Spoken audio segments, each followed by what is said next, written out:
Yesu nashimwe bakundwa mwese dufatanije inzira yo mu bwami bwo mw'ijuru, amahoro y'umucunguzi wacu Yesu Kristo nabane natwe. Ku mazina nitwa Zawadi Solange, ndubatse, mfite umutware umwe n'abana 5. Ndashimira Uwiteka ku buntu bwe kubera yashakishije ndari namushaka, arangunda ndari namukunda, ambabarira ndari nasaba imbabazi, arangiza ndari namusaba imiti. Nukuri ndashimira Uwiteka nubwo yambaye urugo akamba n'abana, ariko muri byose ibyo mushimira nuko yambaye agakiza kandi akandoranyiza kuba umusirikari wa Yesu Kristo. Kuri njyewe rero ni ikintu gikomeye cyane. Uko nari meze ntabwo nari mbikwiriye, ariko ku mbabazi z'Uwiteka n'ubuntu bwe yarabingoreye.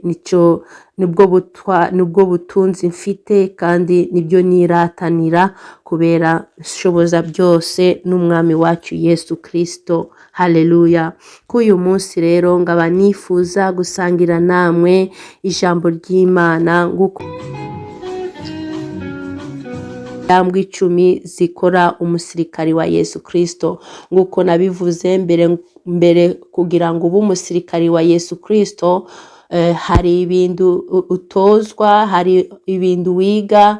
Nguko nabitanze, ukundu nabitanze mbitandukanya. Nguko tuja ku ishuri, hari ahantu twiga theory, twamara kwiga theory tukakora examene. Iyo twakoze examen ni tugitsinze niho duhabwa uburenganzira bwo gukora pratique. Natwe rero ng'abasirikari ba Yesu Kristo tumanza twiga ishuri, iryo shuri akaba ari ryo theory, tukiga ibyo twigishijwe tukabikorera, bakadukoresha examen. Iyo examen tuyitsinze niho batujana muri paratike, paratike ry'ijambo ry'Imana, kubera ntabwo wavuga Imana utari wamumenya, ntabwo wavuga Imana utazi ibyanditswe byera. Niyo mpamvu tugiye gusangira za ndambwe 10. Mbere dusangira izo ndambwe 10 turaza kwiga ibintu bibiri bitubashije, ibintu bibiri bisobanura izo ndambwe 10. Utari wabimenya rero n'izo ndambwe 10 ntabwo wazisobanukirwa. Icyambere tugiye kwiga mw'ibyo bintu bibiri nababwiye, tugiye kwiga ukuntu Imana yaremye ijuru n'isi. Ibyo yaremyemo umumarayika, aremana Adamu.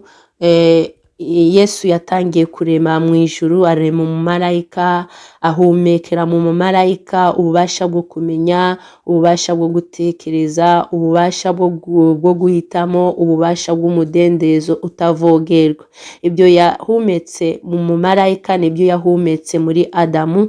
Kandi muzi ko Adamu Imana yamubumbuye mu bitaka n'amaboko ye, abona ko bitunganye, atavuga. Imana ihumeka muri we, niwo wa mwuka wo yahaye Lucifere, na wamuha wa mwuka w'ububasha bwo kumenya, bwo gutekereza, bwo guhitamo n'umudendezo utavogerwa.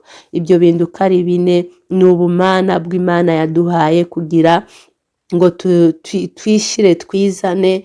Ni ubwo bubasha nibwo buzatujana, kubera dufite amahitamo abiri. Hari amahitamo yo kuja mu ijuru, hari amahitamo yo kuja kwa Satani.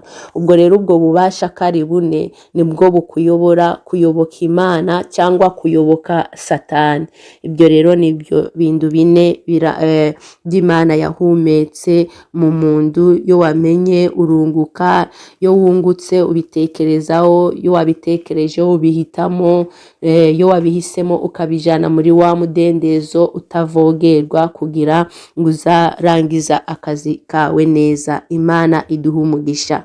Tugiye kwiga ibintu 7 biranga Imana yacu. Icyambere, Imana yacu ni umuremyi waremye ijuru n'isi, ibibamo, ibiguruka, ibikambakamba, hasi y'amazi, hejuru y'amazi, ibiguruka, Imana ni umuremyi. Ku cya kabiri kiranga Imana yacu, ni Imana izi byose, ibiri uyu munsi n'ibizaba ejo bundi n'imyaka zigiye kuza, izi byose n'ibiri mu bitekerezo byacu irabizi, ni ukuri. Haleluya. Icyo ni ikintu cya kabiri kiranga Imana yacu. Twebwe nk'abantu ntabwo tuba tuzi ibiri mu bitekerezo by'abandi, ariko Imana yacu kubera ihambaye irabizi. Icyo kikaba ari ikintu cya kabiri kiranga Imana yacu. Icya gatatu, Imana yacu ntabwo ivuguruzwa. Imana yacu ntabwo ivuguruzwa kubera iki? Kubera Imana yacu iri parufe muri byose. Yari izi neza ko Satani azaza kugoma, Luciferi azaza kwitwa Satani. Yiswe Satani kubera yamenye ikibi muri we, ariko natwe iyo twamenye ikibi natwe tuba ba Satani, nuko tutaba tubizi. Ubwo rero yari azi neza ko azagoma, yari azi neza ko Adamu na Eva nabo bazagoma. Ubwo Imana yacu rero ntabwo ivuguruzwa. Icya kane kiranga Imana yacu, ni Imana ibera hose icyarimwe. Uko iri muri Australia niko iri hano mu Bubiligi, niko iri muri France, muri Afurika, ibera ahantu hose icyarimwe.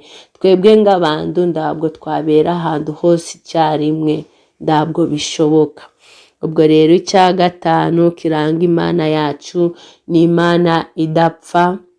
Imana yacu ntabwo ipfa. Kubera iki? Kubera Imana yacu ntabwo yigeze imenya icyaha, ariko twebwe turapfa kubera twamenye icyaha. Icyaha nicyo cyatuzaniye ingaruka zose tubona mu isi: kurwara, kwangana, kwicana, byose tubona mu iyi si bimeze nabi. Icyaha ni ingaruka y'icyaha yabitumye. Icya gatandatu, Imana yacu mu ibyo bintu birindwi biranga, ni Imana iri hejuru ya byose, iri hejuru ya byose, ariko ntabwo ikora byose. Ikora ibyiza gusa, ariko ibibi Imana ntabwo ibikora. Imana yacu ntabwo ikubita, Imana yacu ntabwo isambana, Imana yacu ntabwo yiba, Imana yacu ntabwo ibeshya. Ubwo rero iri hejuru y'ububasha byose biri byiza, ariko ibibi ntabwo ibikora. Turaza kureba rero icya karindwi kiranga Imana yacu. Imana yacu ndihinduka. Twebwe turahindagurika. Kubera iki idahinduka? Imana yacu ni urukundo, kandi umudendezo yahaye ku muntu ntabwo ihindura ngo azawukwake, nukora icyaha akawukwaka. Oya, ntabwo ihinduka, ahubwo we ibikureba iyo wakoze nabi irashavura kubera ibishaka gukora ibyiza, ariko ntabwo ihinduka. Twebwe turahindagurika. Uyu munsi turatanga, ejo tukaka, ejo turakunze, ejo tukanga. Twebwe turahindagurika kubera ya kamere mbi twavukanye. N'ibyo bintu birindwi biranga Imana yacu.